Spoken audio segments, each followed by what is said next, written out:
Right, what's up, guys? This is the first episode of my new podcast.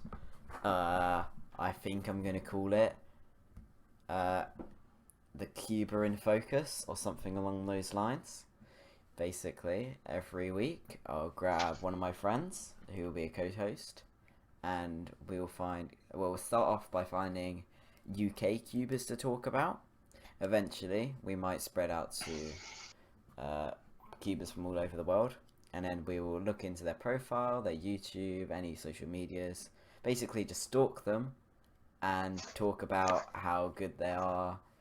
Basically, praise them loads and say like if they're going at this rate, whatever, that they're going to achieve good things.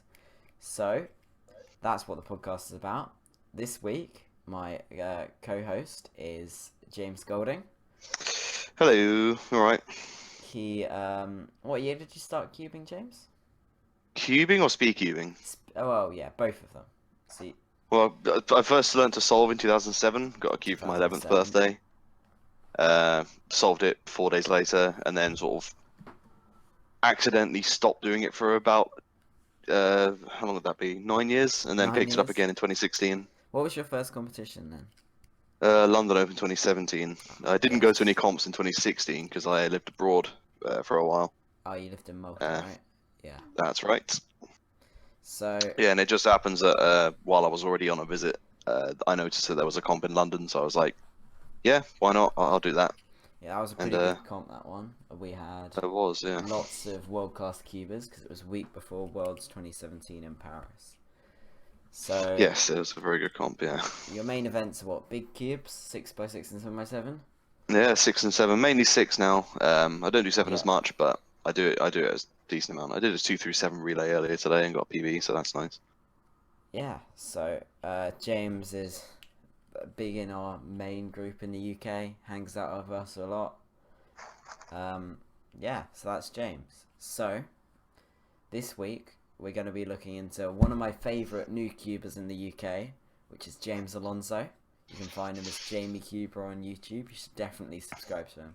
He's really He's good. actually got some pretty good videos, some good competition solves, vlogs. He like reconstructs quite a lot of his PBs, and then he like talks about why he did certain things, which like personally, even though I kind of understand what he's doing most of the time, it's very interesting. And I if think it you're kind of helps to be able to do that as well, because then you can kind of reference it later. yeah, and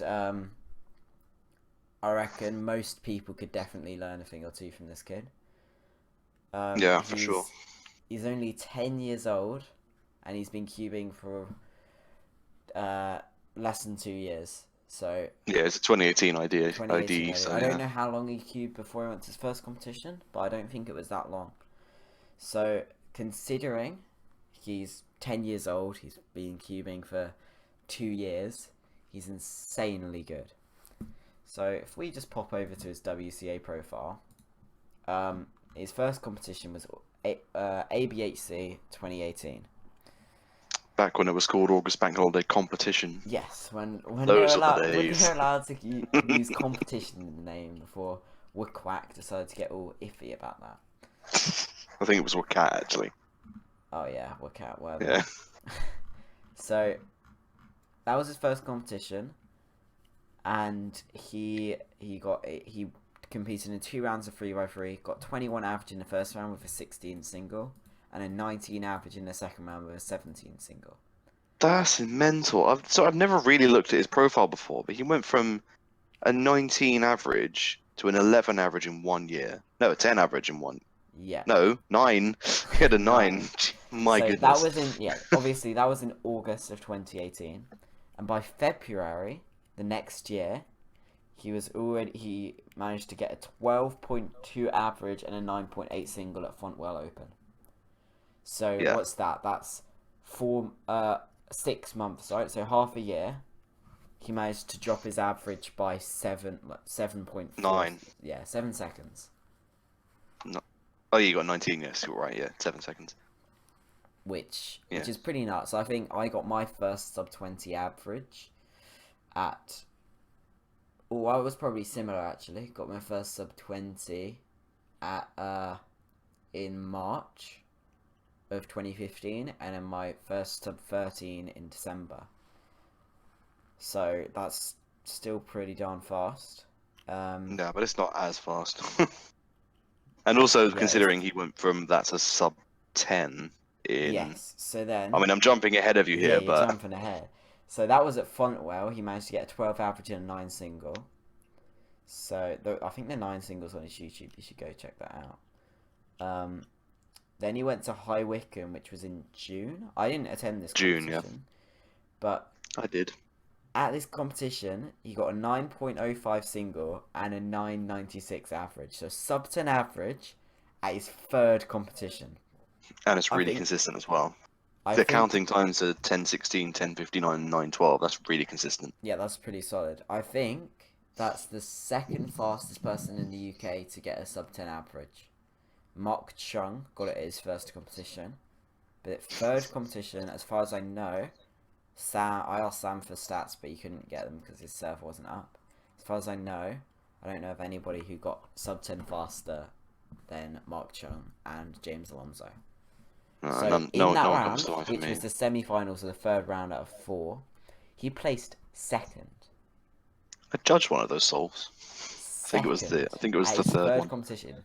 It wasn't the final, sadly, because I reckon he definitely deserved a podium, but he didn't quite manage to perform in the final as well. Probably got quite nervous. No, well, I mean, once if you've just got your PR average in a semi-final, your nerves are going to be all over the place when it comes to the final. Yeah.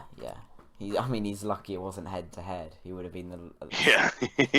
Yes, that would have been. That would have been nuts. But yeah, who was first seed in that one? Let's have a look. It was Rob or Fabio. Actually, it might be Matt Lowe. Let's have a look. All 3x3 second round. It was Fabio Schront. Fabio. Okay. So in the final, it was Matthew Lowe podium. But yeah, still he managed to beat Rob in that year. Beat Ivan, Bill Hamil, Nicholas, Jacob Chambers, Daniel Shepherd. All these well-known cubers he managed to beat at his third competition. So before we jump ahead on 3x3, which I think is his best event, let's pop over to 2x2 quickly.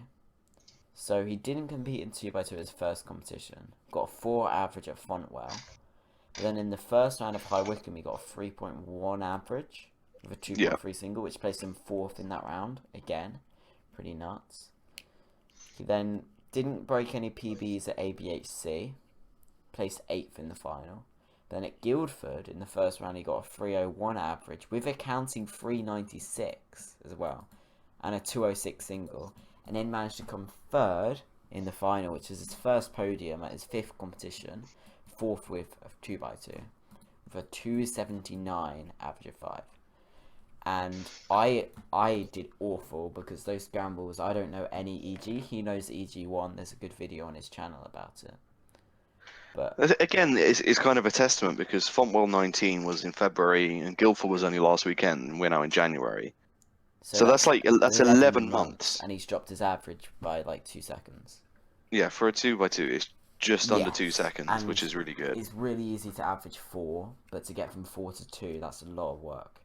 Yeah, that's a lot, and it really is a testament to his skill. Yeah, of how fast he can improve. So the first time he did 4x4 was this weekend, last weekend at Guildford. He got a 45 average, which is pretty nuts. That was his first ever 4x4 average, 45, and single of 42. That's sub me.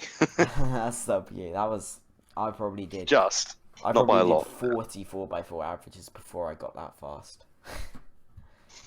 One-handed, competed twice, first at ABHC last year. He's got a 20 average and an 18 single, pretty good. And Pyraminx, he's got an 8 average and he's only competed once as well. So he's mainly only competed in 3x3 and 2x2. Everything else he's only competed in twice or once. So... No, he doesn't emphasize me because of Pyraminx single. That's a weird one. But yeah. We head back to 3x3. So where are we up to? High Wycombe. So yeah, sadly he only placed 15th in the final because he must have been pretty nervous. First chance of podiuming. I mean, I was definitely nervous when I first had a chance of podiuming. So the next competition he went to, which he didn't perform as well as his other ones, was ABHC 2019. So there was 3 rounds. He got 10.5 average, 10.1, and 11.1 average. So not great. He's still got his first sub 9 single. Though. Yes, he did get an 8.82 single. His best placing at that competition was 11th in round 2. Which is the same round he got that 8.82. Yeah, the same round he got at 8.82. Yep. He had a counting 9.3 in that round, which is pretty speedy. But and then he didn't go to any competitions between ABHC, so August, and in January this year, which was similar to what he did before. He didn't go to any competitions between ABHC 18 and Fontwell, which was in February last year. Yeah, it must be a busy time of year. Probably start school again, and I just don't think there was any in his area. I mean, he must. I don't know where he lives, but he must live somewhere in the southeast. If these are the competitions. Yeah, it must be. If these are the ones he's going to, yeah. Yeah. So then, no competitions until Guildford last weekend. But he gets there. I watched his mains and goals video, and he said he wanted to get another sub 10 3x3 average and get PB. So sub 996. First round, he gets 987. So PB by 0.09, sorry.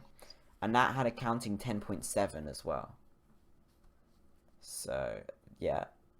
I'm pretty sure he was happy with that. Second round, 9.6 average. 872 PB single as well. So, another second average. Again with a counting 10, though. Again, 1072. Again with a counting 10, yeah. So I reckon by this point he's kicking himself, saying, okay, I've got to get a good average without a counting 10. So we had 8.7, 9.1, 11 for that, 8.9, and 10.7. So that's like close to sub 9. He had a chance of sub 9 if he got a good last solve. Yeah. But obviously that last solve he must have gone, okay, I've got a chance of sub 9. And then got nervous, yeah. But still, a really good average. Yeah, it's a very good average. Semi-final, he placed 5th in the semi-final, so the third out of 4 rounds. He gets a 853, 1056, 903, 8 flat, then a 976. So that's a 9.11 average. I had a 9.11 average in 2018 for my PB for a while. So 8 single and low 9 average. So just you see, he's managed to go from round 1 to being able to hold it together to get a 9.11 average. Yes, close to sub 9. Again, he had a chance of sub 9 on his last solve. So just remember, this is his 5th competition, okay? 5th. It's his 15th round, and he's already getting low 9 averages. That is nuts. If we look at my 15th round or 5th competition, what were my 3x3 results of 5th competition? So that was August Bank Holiday 2015. My PR average there was 13.34 and an 11.26 single. So if he ends up competing for another 5 years, just like me, goes to as many competitions as I do, which probably isn't likely because he's a bit younger, so he can't travel on his own. If he ends up going to 45 competitions, if he's already sub 10 at this point when I was averaging 13, 14, he's down for some good things. Yeah, he's going places. He is going places. So in the final, he places 8th, which is pretty solid. It was a pretty stacked competition. No foreigners, but all of the fast UK competitors were here. Yeah, all the best UK people were there. It was an entertaining final. Again, he got another sub 10 average. And he was pure sub 10 average for that. Pure sub 4 sub 10 averages. 4. That he had more sub 10 averages than I did at that competition. He only got 6 solves, 6 singles that weren't sub 10 in that competition. That's crazy. That is crazy. Like, considering it's just under a year and a half since his first competition, and it's already... Yep, so he's going to Fontwell. I don't think he's got any other comps he's registered for, because they're all up north, so his dad probably won't drive him up there. I met his dad, he was pretty cool. He took a photo of me and James. So yeah, if I look at his national rankings, 17th for 3x3 average, and 39th for single. Singles 8 flat, average 911. 2x2 average 26th for average, and 76th for single, because he doesn't have a sub 2 single, but he has a sub 3 average, which is kind of nuts. He has 206, which is like almost sub 2, but Yeah. I think it's the same thing. It's just that little mental barrier that you gotta just push past. And also, remember, he's only competed in 5 competitions, so he's plenty of opportunities ahead of him. 5 times, yeah. And I wouldn't be surprised if we see a sub 2 single at Fontwell. 10 years old as well. Absolute legend. So if we go on his channel, he's made, if we sort by most popular, just see what videos have popped off on his channel. His first official sub 10, 1 look last layer every time. It's probably not a great video because he made it ages ago. He's got a review, RS3M. It's 882 single. He's got lots of solve videos, mains and goals. He's got a really good reconstruction video of his 684. I think I commented on this one. Maybe not. Okay, I didn't. But yeah, he went really in depth of why he did what he did. He's got a how to solve cross in 8 moves or less solution here as well. Video here as well. Oh yeah, that was a pretty good video. But yeah, his reconstructions, like they're really good. They're definitely worth a watch. Yeah, a month ago he's posted 5.52 PB single, reconstruction of it. Oh yeah, I think I might have commented on that. Is that the one you're talking about? Yeah. Yeah, this kid. He's insane. Our comments are turned off. That's probably YouTube doing that. Yeah, silly YouTube being YouTube. 7.06 TPS. Pretty solid. But I don't know, I think we've gone as in depth as we can into James Alonso. I'm gonna go out and say it. I reckon 2021 UKC, he's definitely gonna podium for 3x3. He might even win it. Yeah, I wouldn't be surprised if that happens. For 3x3 for sure. Yeah, he's proven himself to be a worthy contender for the future, and I reckon there's going to be good things coming from this guy. Definitely, if he sticks with it, which by the looks of it, he's stuck with it for almost 2 years now, I guess. I was talking to his dad, and he said, yeah, I thought it was just going to be a phase. It's been quite a long phase so far. Yeah, I'm sure many parents have said that, I'm sure. Yeah. So let's hope, as for the UK community and future national records, that James sticks with it, and hopefully, I think we'll be seeing maybe 2x2 and 3x3 records from him in the future. Yeah. And remember, yeah, absolutely. This guy's 10 years old, so yeah, and he's only done 5 competitions. He's got another 15 years, I reckon, before he starts slowing down. All right. Just because some of us are a bit older, Chris. But yeah, he's not going to be that busy with school as well, so he's going to have lots of time to practice. I guess for the time being. For the time being. More time than people like George Scoley. I've got quite a bit of time. I only go to college 3 days a week, but Harry Savage, he's going to be at Oxford soon. So I think it's going to be time for the new generation of speedcubers. Yeah. Right. It's exciting to see that happen. Speaking of new generation of speedcubers, let's just briefly, now we've finished with James, let's just briefly have a look at who else there is who's started to shine some light on the speedcubing scene over here. Right, fine. So obviously, yeah, James Alonso. Who else is there? Let's have a look at UK 3x3 rankings.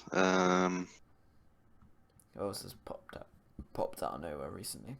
Who was that guy who came second in 2x2 at Guildford? I hadn't heard of him before. And he was sponsored by... Isn't that... He was, his name's... Josh Williams. Yes, Joshua Williams. Yeah. He seems to be pretty fast. He's popped out of nowhere as well. Yeah, let's have a look at his profile. So yeah, same 5 competitions. UKC 18 was his first. He has a 11.16 3x3 average. That's pretty good. 902 single. 2x2, he's got a 264 average, which is the one he podiumed with. That's pretty fast. And a 1.4 single, which was in the Guildford. He's decent as cube as well, 449. Yeah, that's decent. Yeah, cube average. What else have we got? Right. Just start trying to figure out who we're going to talk about next time as well. Yes. This is a good way to do it. Just go shift through the rankings and have a look. Who's new and up and coming? Who is new and up and coming? Ooh, tempted to touch on Daniel Tidsey. He's a good friend of mine, and I still think he's going to get free blind NR soon. He's one of the nicest guys in this community.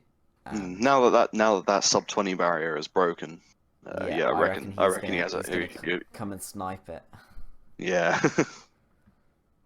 It'll be interesting to see because he's had a 23.98 as his best one. He posted a 22 mean on his channel the other day. Oh really? I didn't see that. Yeah. That's nice. That's cool. Jaden Adams.